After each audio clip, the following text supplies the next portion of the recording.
Good afternoon. The Secretary-General will brief you on the meeting of the NATO-Russia Council, and then we'll take questions both here in the room. We'll also try to take a few online. Secretary-General. Good afternoon. I have just chaired a meeting of the NATO-Russia Council at a defining moment for European security. This was not an easy discussion, but that is exactly why this meeting was so important. We had a very serious and direct exchange on the situation in and around Ukraine and the implications for European security. There are significant differences between NATO allies and Russia on these issues.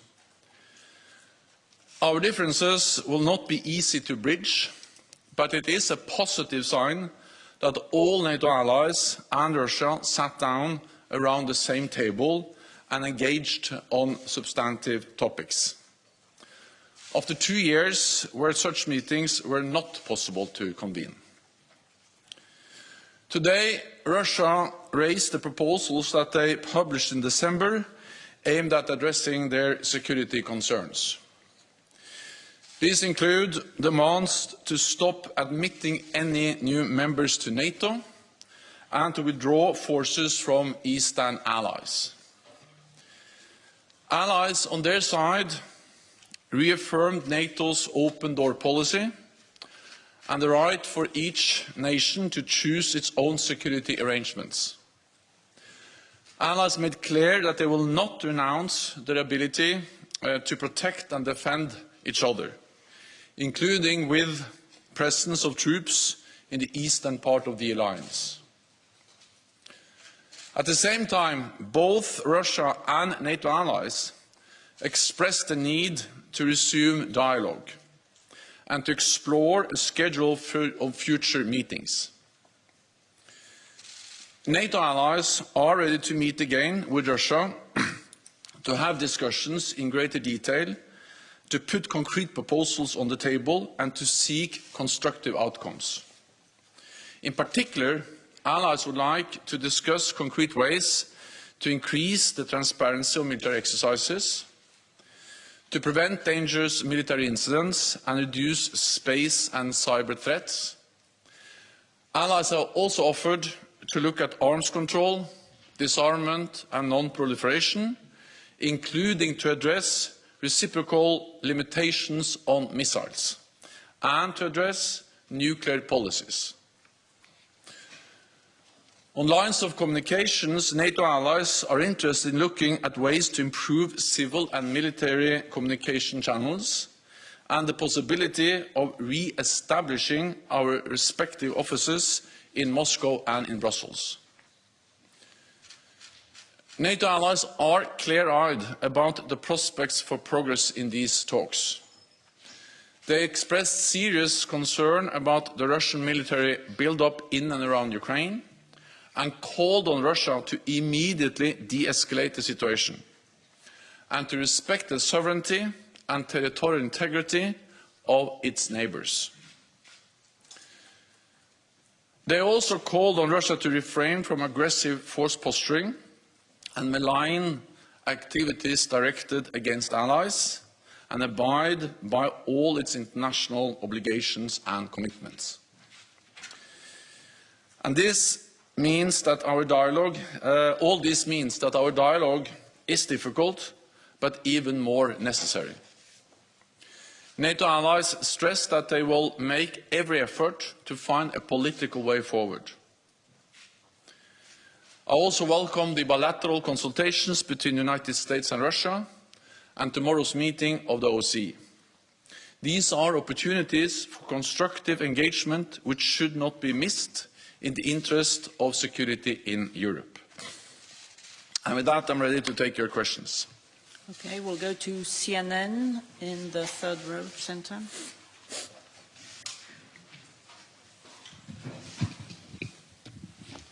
Thank you, Mr. Secretary-General. I'm Alex Marquardt from CNN. These talks did go a little bit longer today. Could you tell us what specific issues prolonged these talks? And NATO allies have repeatedly rejected Russia's demand that Ukraine never join NATO, but do you acknowledge that there are divisions among the allies over Ukraine's accession to NATO, and that Ukraine likely will not join NATO anytime soon?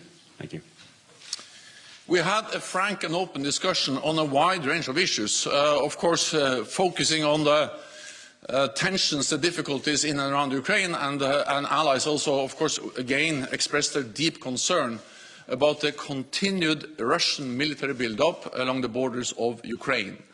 And combined with threatening rhetoric from the Russian side and a Russian track record of willingness to use force against neighbours, of course, allies are concerned.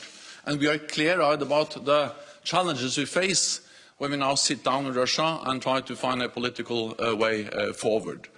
But the meeting was useful, and I think that especially when tensions are high, it is even more important that we meet and that all allies and Russia meet and sit around the same table and address the issues that are of concern. On membership and on NATO's open door, all allies are united on the core principle that each and every nation has the right to choose its own path. This is enshrined in a lot of fundamental documents, many different documents, which are the foundation for European security. And therefore also allies totally agree that it is only Ukraine and 30 allies that can decide when Ukraine is ready to become a NATO member. No one else has anything to say, and of course Russia doesn't have a veto on whether Ukraine can become a NATO member. Allies are ready to support Ukraine on its path towards membership, helping to implement reforms, modernize their armed forces to meet NATO standards, and then at the end of the day it has to be NATO allies and Ukraine that decides on membership. Okay, we'll go to TASS in the second row. Thank you very much. Denis Dubrovin, TASS News Agency. Mr. Secretary General, it seems you have at least slight progress on the issue of risk reduction.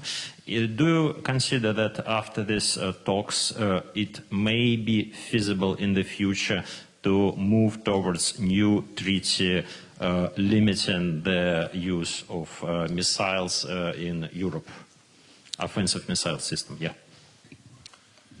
The NATO allies made it clear in the meeting that we are ready to schedule a series of meetings addressing a wide range of different topics, including missiles and reciprocal verifiable limits on missiles in Europe. From the Russian side, they made it clear that they are not ready. They were not ready today to agree on such a schedule of meetings.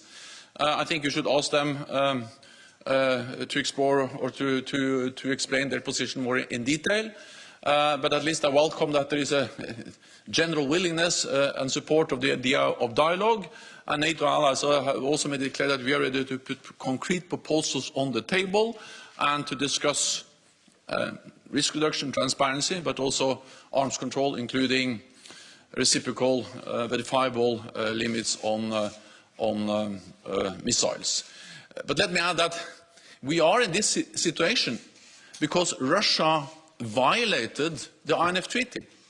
We had the ban, we had the treaty banning all intermediate range weapons, dual capable, conventional and nuclear. And it was really a cornerstone of arms control. And then Russia started to deploy missiles in Europe in violation of that treaty. So the reason why we are where we are is that the treaty that banned missiles, all intermediate range missiles, conventional and nuclear, that treaty has collapsed. We have seen the demise because of extensive Russian violations, deployments of missiles in violation of the treaty. So we are ready to sit down. We support arms control. I know it's possible to reach agreements, but then, of course, we need verifiable and balanced limitations both on conventional and on nuclear forces. Go to the National News Agency of Ukraine, at the back. Dmitry Shkurko, National News Agency of Ukraine. It looks like that one of the aims of the new Russian threats for European security is to divert the attention from already existing violations of international law, including occupation of Crimea, including occupation of certain areas of Donbass, unauthorized presence also in Moldova, military presence in Moldova and Georgia. So my question is if allies preserve unity in that circumstances around those issues, and are they going to continue to solve it? And one short follow-up, if I may. Russia demands some kind of guarantees from NATO and USA. But what kind of guarantees NATO would like to see from the side of Russia in terms of security? Thank you. So Russia has military forces in Georgia, in Ukraine, in Crimea, and also in Moldova. And these forces are there without the consent of the governments of these countries. They are uninvited and not welcomed. And NATO allies, also in the meeting today, called on Russia to withdraw those forces and to respect the territorial integrity and sovereignty of Georgia, of Ukraine, of Moldova. And again, this is fundamental principles to respect the borders of all countries for peace and security in Europe. And NATO allies are ready to engage in dialogue with Russia, but we will not compromise on core principles. We will not compromise on the sovereignty and territorial integrity of every nation in Europe. And we will not compromise on the right for all countries to choose their own path, including what kind of security arrangements they want to be part of. And we will not compromise on the right for allies to protect and defend each other. Then what allies raised with Russia today was actually a wide range of different issues. The focus was on Ukraine and the implications for European security. But of course it is of concern that the military build-up we see in and around Ukraine, and that military build-up continues. That is part of a pattern where Russia has used force against different countries and where Russia has also used cyber against NATO allies. We have seen the use of chemical weapons on European territory, and we also see that Russia is very oppressive against the democratic opposition at home.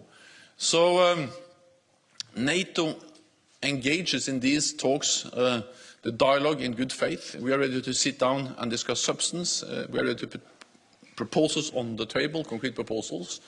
And then at the same time, we have to be prepared for that this does not, that Russia once again chooses confrontation. And therefore, we also made it very clear that any use of force against Ukraine will be a severe and serious strategic mistake by Russia, and it will have severe consequences, and Russia will have to pay a high price. We'll go to Politico. Thanks very much, Secretary-General. David Herzenhorn with Politico. I wonder if you can tell us if you or allies responded to Russia's historic grievances about NATO's role, for example, in Yugoslavia or in Libya, and if you're able to reassure them that NATO, in fact, is not a threat, given Russia's view that there are countries where leaders were removed from power, even killed, or that don't exist anymore, partly because of NATO's intervention. NATO is a defensive alliance. We have never forced or coerced any nation into our alliance. So this idea that, for instance, NATO enlargement is aggressive, absolutely not true. NATO enlargement has been a cornerstone for the spread of democracy and freedom across Europe, because countries that were formerly part of the Warsaw Pact or the Soviet Union, they are actually freely to independent democratic processes chosen to join NATO. And many of those allies were in the room today and stated exactly that. That they went into NATO because they wanted to be part of a defensive military alliance that provides security. Second, several countries which are parts of former Yugoslavia, stated very clearly that Yugoslavia broke down not because of NATO. There were internal reasons why Yugoslavia broke down. NATO came in much later, based on the UN mandate to stop atrocities in Bosnia and Herzegovina. So the whole idea that NATO used military force to change borders on the Balkans is wrong. The borders in former Yugoslavia changed because of internal reasons in former Yugoslavia. And actually we had several people from these countries, Montenegro, Croatia, Slovenia, at the table telling that story. And they know that it was not NATO, but actually the internal conflicts within Yugoslavia that led to the demise of Yugoslavia. Yes, NATO went in, but that was to stop atrocities, to protect people and to stop, for instance, what we saw taking place in Srebrenica. So that's the then on Libya. Well, it was a clear UN mandate, and let me also remind you that in the beginning that was not NATO. First, it was a European initiative, and then after some time, European allies asked for help from NATO, and then NATO went in and supported European allies in their efforts in Libya. But it was based on UN mandate. Go to Frankfurter Allgemeine Zeitung.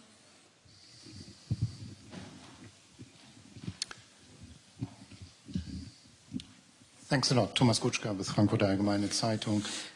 Secretary General, two questions, both interrelated. First one, you said that today Russia did not agree on a schedule of further meetings, but did you get a commitment in principles that talks within this framework, the NATO-Russia Council, will be continued?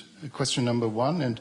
And question number two, to move from discussions and talks, as you have described today's meetings, to negotiations, would Russia have to de-escalate as a precondition from the perspective of the allies? So draw back troops before real negotiations could begin. Thank you.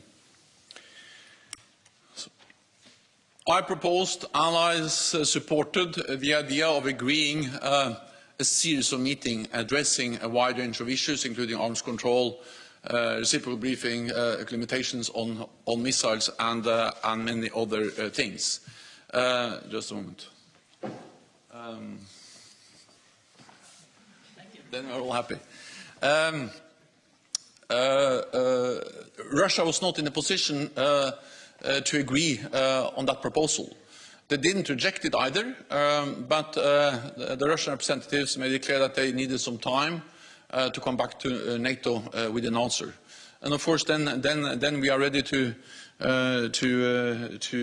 sit down. So we are ready to sit down, and of course we hope that Russia is ready to meet us in a series of meetings addressing these issues, and I hope that the response from Russia will be positive, because dialogue, talks, is what we need in different formats. We welcome the bilateral talks between the United States and Russia on strategic issues. We welcome the meetings that will take place in the OSCE tomorrow, and the NATO-Russia Council is also an important platform. Let me also highlight that we are very grateful for the very close consultation and coordination we see among allies, and especially the fact that the United States consulted with allies both before the bilateral talks with Russia in Geneva, but also afterwards, and that Deputy Secretary Wendy Sherman has spent so much time with NATO allies, consulting closely, and that demonstrates that NATO is a unique platform to bring European allies and North America together to address common security concerns. We are ready to sit down, but of course to make any serious progress and to reach any agreement that really makes a difference, we need to see de-escalation. But we have made it clear that we are ready to sit down now. We met today, and we are ready to meet in the near future to continue and to address more specific and more in detail the different issues we have put on the table. We'll go to Russia 1, lady in red. Thank you. Anastasia Popova, Russia One. You spoke about de-escalation and about Russian troops on the Russian territory. Do you really believe that new military exercises and sending weapons into Ukraine, which is foreign to the NATO allies for now territory, do you really believe that this helps the de-escalation? Ukraine is a sovereign nation. Ukraine has the right to self-defense. Ukraine is not a threat to Russia. Russia has the biggest land power in Europe. They are one or two major nuclear powers. They have invested heavily in new modern capabilities over the last years. But not only that, Russia has used military force against Ukraine before. In 2014, they occupied and took a part of Ukraine, Crimea, and they continue to illegally occupy Crimea, and they control, through the separatists in eastern Ukraine, Donbass. So the whole idea that, in a way, Ukraine threatens Russia is absolutely to put the whole thing upside down. It is Russia that is the aggressor. It is Russia that has used force and continue to use force against Ukraine. And then they are building up with around 100,000 troops, artillery, armor, drones, tens of thousands of combat-ready troops, and threatening rhetoric. So, of course, that's the problem. This crisis is a making of Russia. And therefore, it is important that they de-escalate. Ukraine has the right to self-defense. That's enshrined in the UN founding charter. And, of course, some NATO allies, and NATO help them to uphold that right to self-defense. New York Times. Thank you, Anna, Mr. Secretary-General.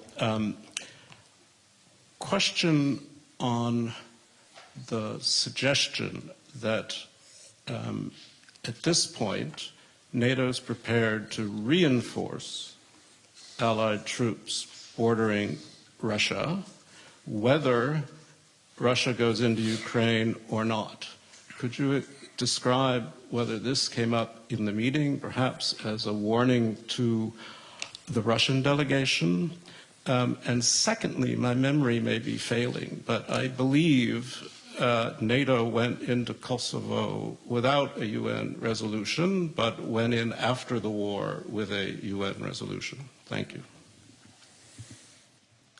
But first of all, the whole idea that the breakdown of Yugoslavia was caused by NATO is wrong. You can study the history of Yugoslavia, and it's obvious that there were no NATO soldiers there after many years. And then we went in to stop atrocities. That was the case, and bloody wars. That was the case in Bosnia and Herzegovina and also in Kosovo after years of failed attempts to find a negotiated solution. Then there was a need to go in, broad support, to go in and to stop atrocities also in Kosovo. But at that stage, Yugoslavia had already broken down. Yeah, and the first question was about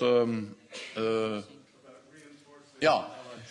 Well, we will always do what is necessary to protect and defend all allies. And we are constantly assessing the need to adjust our presence in different parts of the alliance.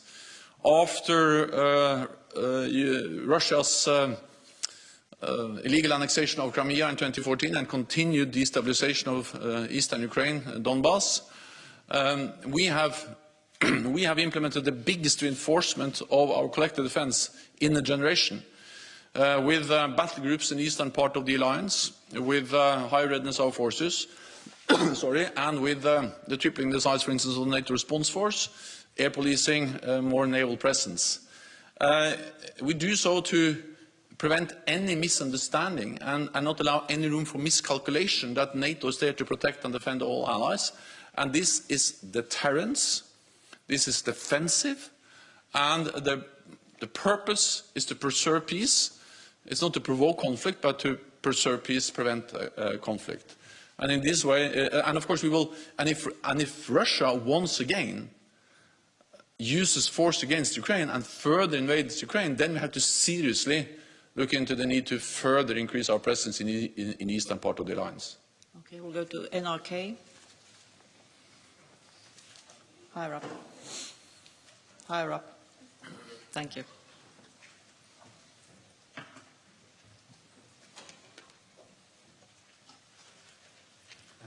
Yes, thank you, Mr. Secretary-General.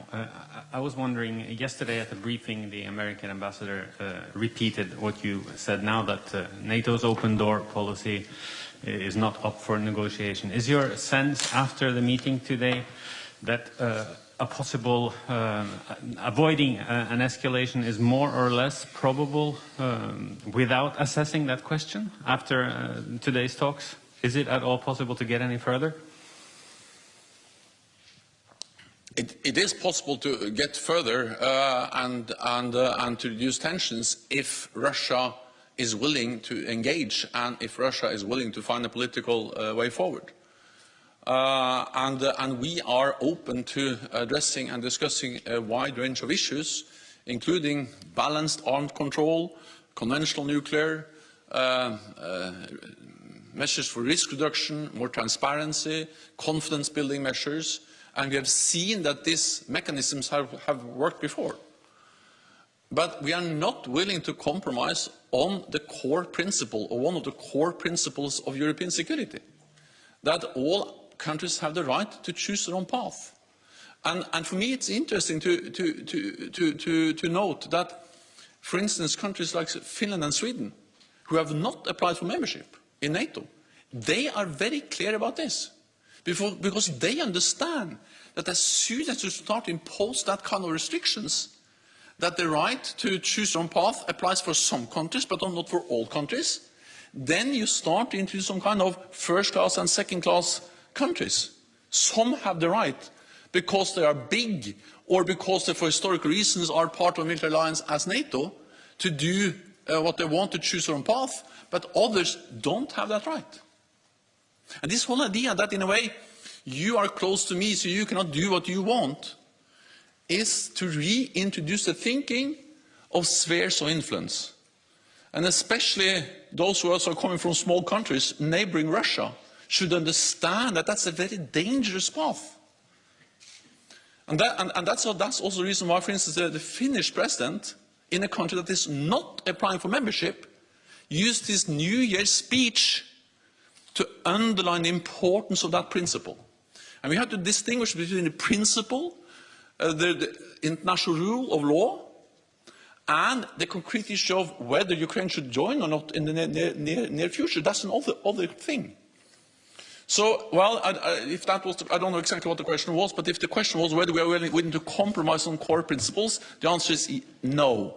If the question was whether NATO is willing to sit down in good faith, discuss arms control, confidence-building measures, transparency, listen to the Russian concerns, the answer is yes.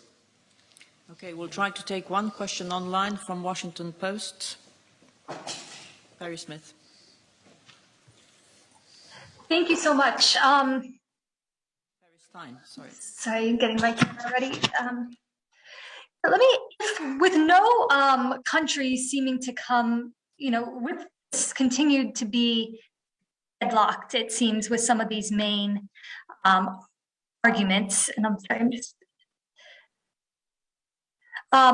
with neither side budging, how do you kind of avoid this spiral of continuing crises of this nature in the future? I mean, do you see an end to these discussions?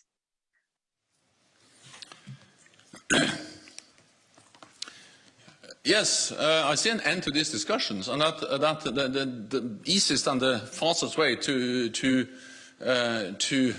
get out of this crisis is for Russia to de-escalate.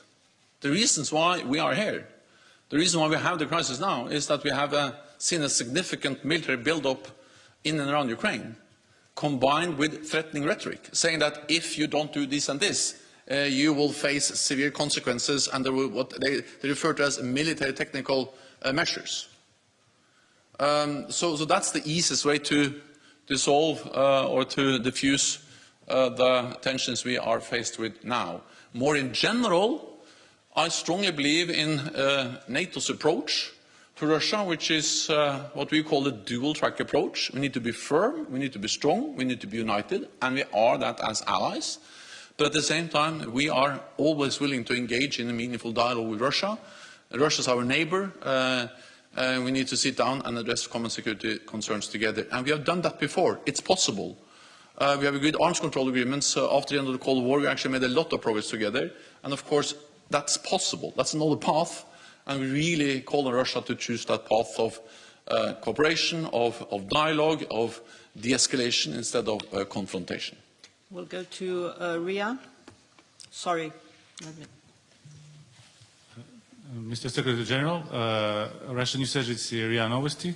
I have a question about when do you expect any progress in restoring of the Russian mission here in the headquarters of NATO, and do you have any precondition for this?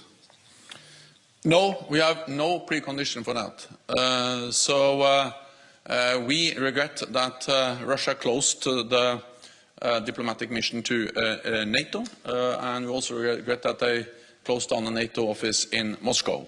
But we have made it clear also in the meeting today that we will actually reopen, re-establish both the NATO office in Moscow and also the Russian mission to NATO, because we believe in dialogue, and we believe that these offices, these diplomatic personnel, they are part of the infrastructure we need to have a meaningful dialogue.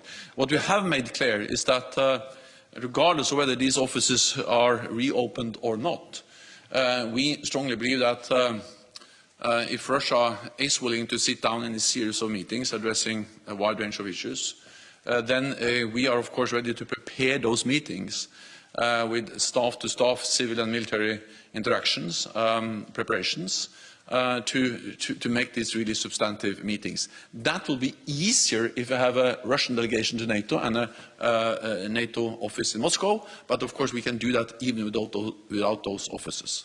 Okay, we'll go to Fox. Mr. Secretary General, Greg Palcott, Fox News. You have said, and I quote, if these talks fail, NATO would be ready for a new armed conflict. You have been in the room with the Russians now for several hours. What is your feeling? What is your gut? How close are we to a new armed conflict?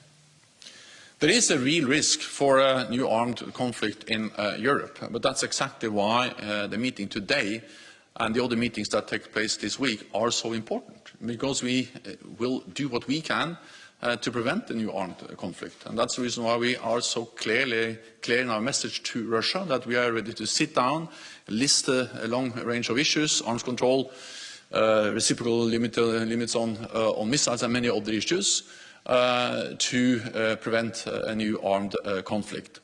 At the same time, we are clear-eyed. So we also convey a message to Russia that if they use military force, there will be severe consequences. Economic sanctions, political sanctions. We provide support, practical support to Ukraine to strengthen their ability to defend themselves. Allies do that in different ways. Then I think it's important in a way to also understand that Ukraine is a partner. We provide them support, political, practical support in many different ways, but Ukraine is not a NATO member. So the security guarantees, what we call Article 5, one for all for one, that applies for NATO members. And that's also the reason why we so clearly have stated that we will do what it takes to defend all NATO allies. An attack on one ally will trigger a response from the whole alliance. And that is clearly conveyed. I think it's very dangerous to start to speculate too much about that. There is a real risk, and we relate to that possibility, partly by engaging in dialogue in good faith, but also partly being clear-eyed about the risk for a breakdown of these talks. I know there are many questions. We'll end with Associated Press. Lorne Cook from Associated Press. Secretary-General, President Putin had an agreement, a draft agreement that he wanted to discuss with NATO. Did the Russian delegation put that agreement on the table today? And you've rejected the core principles of that. So is it off the table completely now? Thank you. So Russia has put that proposal, that treaty on the table. I've sent it to the United States and to NATO, and of course also went through those proposals, presented those proposals in the meeting today, and argued in favor of these proposals. NATO allies made it clear that, of course, we are open for dialogue. We can discuss many issues, but we cannot discuss some core principles, like, for instance, the freedom to choose your own path, including what kind of security arrangements each and every country in Europe wants to be part of, and our right to defend all allies, including Eastern allies. But, again, it's possible to agree on verifiable reciprocal arms control, something that is balanced on conventional nuclear missiles and other areas, and we stated that very clearly too. Thank you very much. This concludes this press conference. Thank you so much. Thank you.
Minister Fomin both spoke extensively and shared Russia's proposals and perspectives around European security and the future of NATO.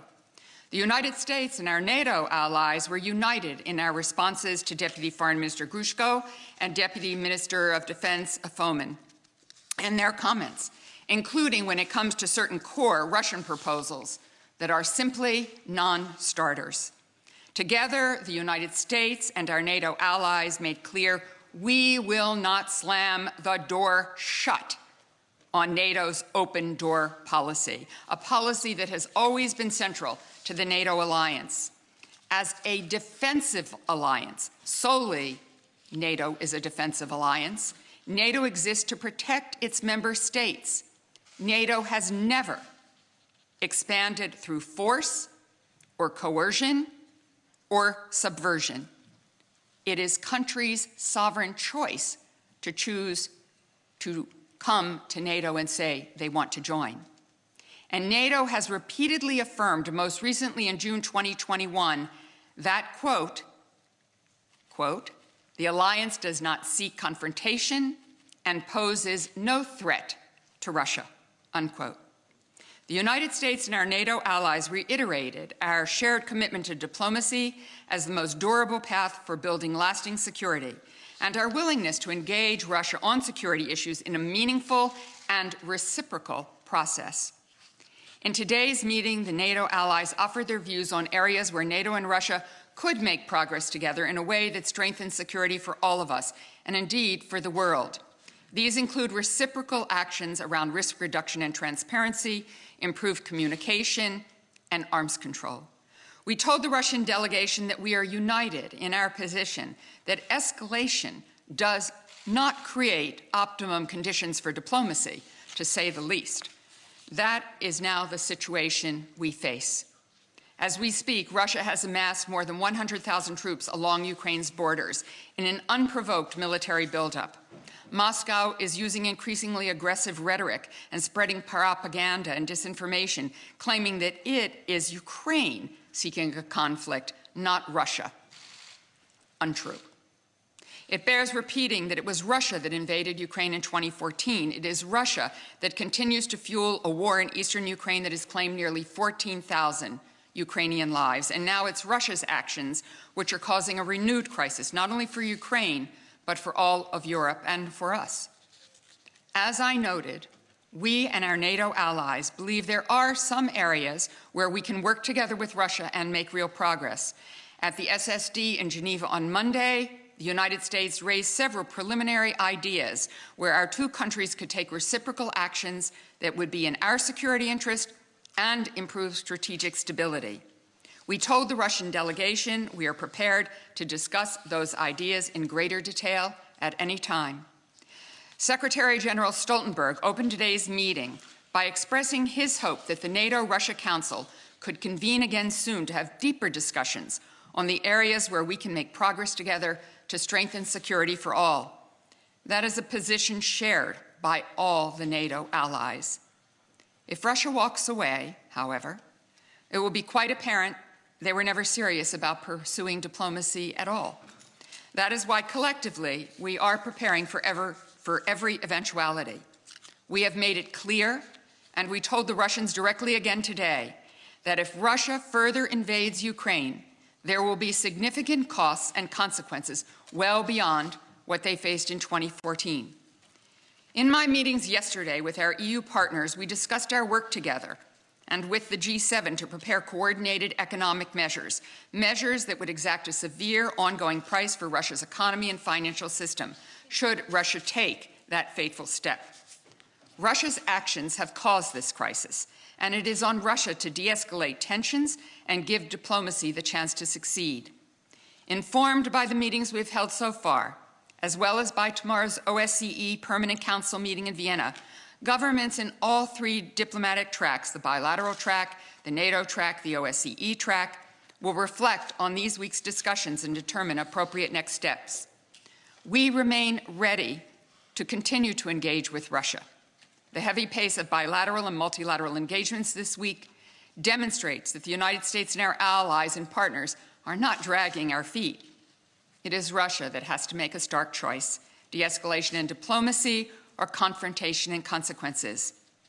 We expect, and had expected, that the Russian delegations at the SSD, here at the NATO-Russia Council, and tomorrow at the OSCE will have to report back to President Putin, who we all hope will choose peace and security. Thank you again for your attention. Happy to take your questions. All right, our first question goes to Alex Marquette at CNN. Thank you very much. You can just wait for the left,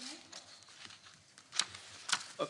You mentioned at the top this was a long day. It did go on longer than expected by about an hour. If I could just first ask, what issues specifically prolonged and dominated these talks? And then you mentioned offers that were extended. What were those specifically? Did these conversations about arms control, about more transparency over military exercises, do you believe they made enough progress to get Russia to de-escalate? And did you issue any sort of ultimatum to the Russians? So let me be clear. These are all beginning meetings around a set of incredibly complex issues. At the SSD, we put some ideas on the table. They weren't proposals. We weren't beginning to negotiate. We were basically saying to the Russians, some of the things you've put on the table are non-starters for us. We are not going to agree that NATO cannot expand any further. We are not going to agree to go back to 1997. We are not going to agree that everything that is in Europe has to get out of Europe. There's a lot we can, however, work together on in the arena of transparency, deconfliction, communications, arms control, and a whole variety of other areas where we could move forward. So we put some ideas on the table. We are socializing some of those ideas with all of our partners here at NATO, with our partners in the European Union, at the OSCE, to see what might gain some traction, where there might be interest. The real reality here, Alex, is if Russia has concerns about its security, which, quite frankly, I heard loud and clear today, but Russia is a big country with vast land territory. They're a permanent member of the Security Council. They have the largest conventional military in Europe. Along with the United States, we are the two largest nuclear powers on Earth. They are a powerful country. The fact that they feel threatened by Ukraine, a smaller and still developing democracy, is hard to understand, quite frankly. Why they need 100,000 troops on the border, which they say are not for invasion but are for exercising, when live fire exercises are reported this morning. What is this about? Is this about invasion? Is this about intimidation? Is this about trying to be subversive? I don't know.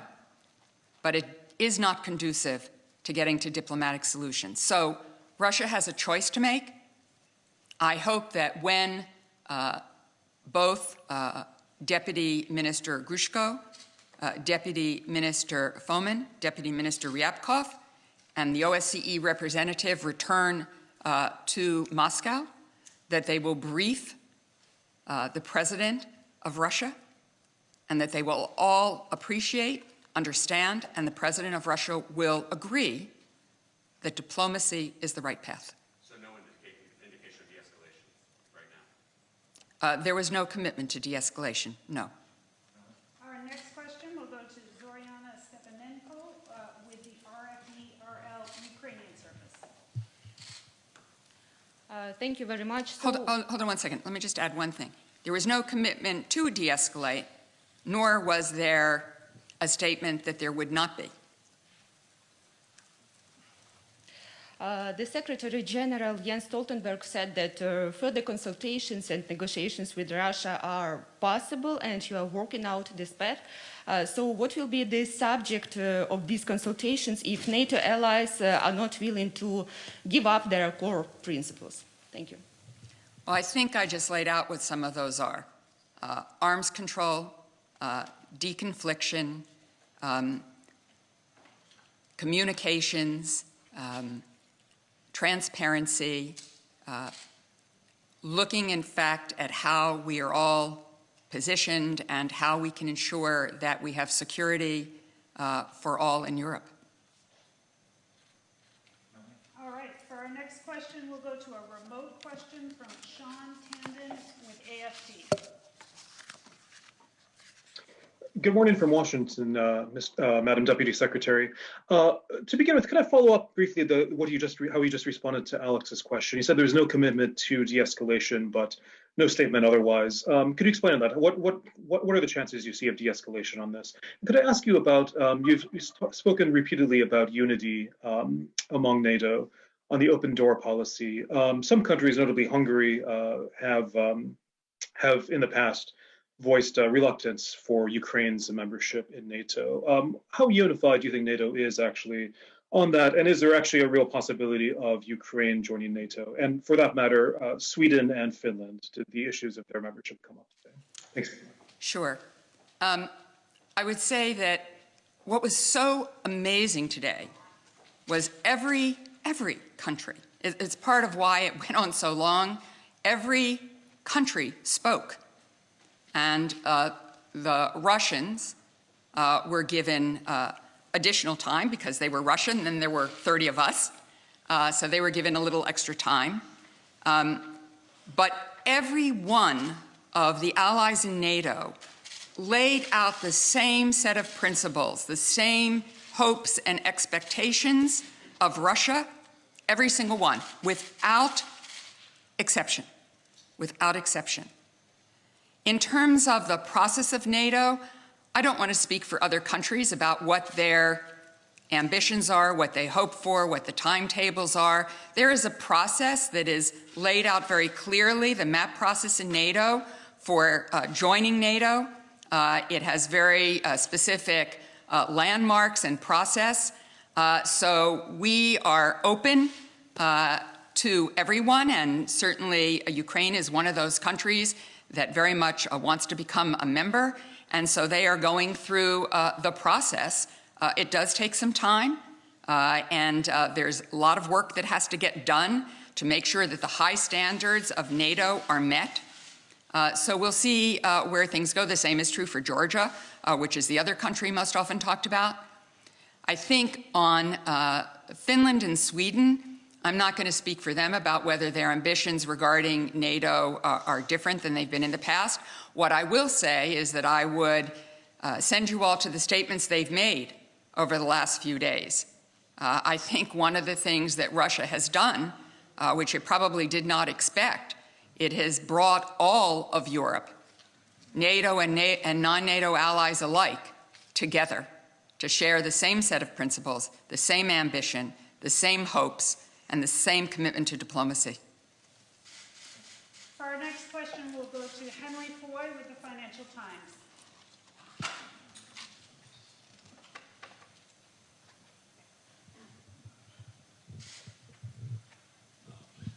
Thank you, Deputy Secretary. Can I ask, did you learn anything new from the Russian side today that you hadn't already heard in Geneva or in statements made previous to those negotiations, either in tone or in substance, if you could talk about that? And as a follow-up, Washington has previously said that negotiations would take place if Russia de-escalated on the border, reduced troops. Can you tell me, is that still the case? These dialogue offers that you made in Geneva and NATO made today, could they still go ahead if those 100,000 troops stay there? Thank you. Thank you. Tell me your first question again. Sorry, it's been a long day. Whether there was any change in tone or content. I would say I did not hear substantively new things because we had nearly 8 hours of conversation plus a dinner in Geneva. I think that what is important is at the end of this meeting, as I think the Secretary-General said, the Russians were not ready to commit to the series of discussions that the Secretary-General will lay out, but nor did they reject those discussions. And as I said in my statement, all of us, including Russia, have to go back to our governments to decide on next steps. We will, the United States of America, do it in very close consultation with all of our allies and partners at NATO, in the OSCE, with the European Union. As I said, nothing about you without you. And that will be the case here for every next step. On de-escalation, clearly we began dialogue today and dialogue in Geneva with troops on the border. What I think is very important, and which I think Russia heard loudly and clearly from all allies today, is it's very hard to have dialogue, to have diplomacy that is conducive to success when, in fact, you have 100,000 troops, live-fire exercises, propaganda, disinformation, other efforts to subvert that environment makes it quite difficult. So if Russia wants to reach success through diplomacy, and I certainly hope they do, because the consequences for them will be quite severe if they don't, then they should de-escalate. All right, for our next question, we'll take a remote question from VOA. Nike Ching, calling from Washington.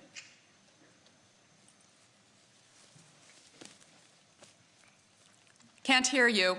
I see you, but I can't hear you. You're on mute. Sorry, it's a problem we've all had. Got you now. Yeah. Awesome. Thank you, Deputy Secretary. How would you respond to Ukraine President Zelensky's proposal for an international summit to end the crisis? And separately, if I may, also ask about Nord Stream 2.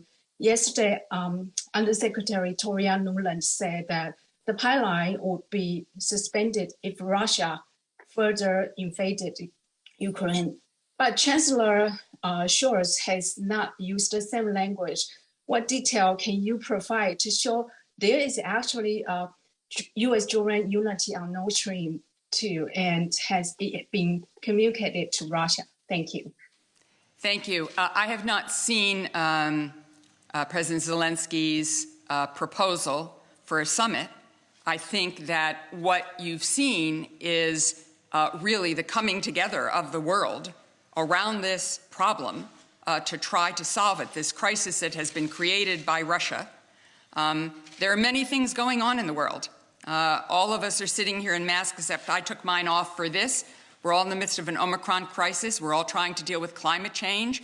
We all have seen other things that have taken place around the world, DPRK shooting off missiles in Asia. So lots is going on. We have colleagues that are negotiating with Iran in Vienna, Kazakhstan, lots of things. So this is a crisis that was created at this moment, for whatever reason, by the Russians. And so I think you've seen the world come together to try to solve that problem. So that is incredibly important, and I endorse that notion of the world coming together in this regard. Where Nord Stream 2 is concerned, we've been clear about our position.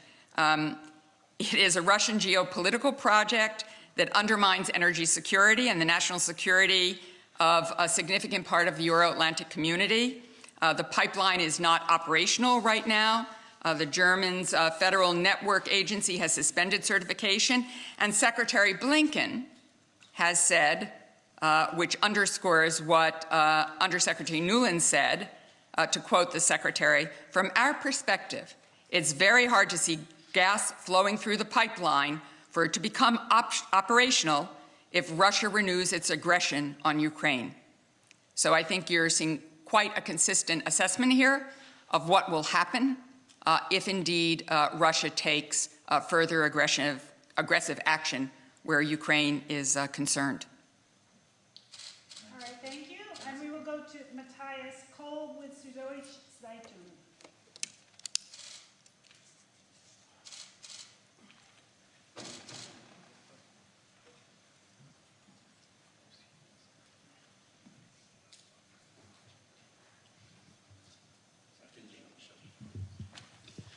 Thank you for taking my question.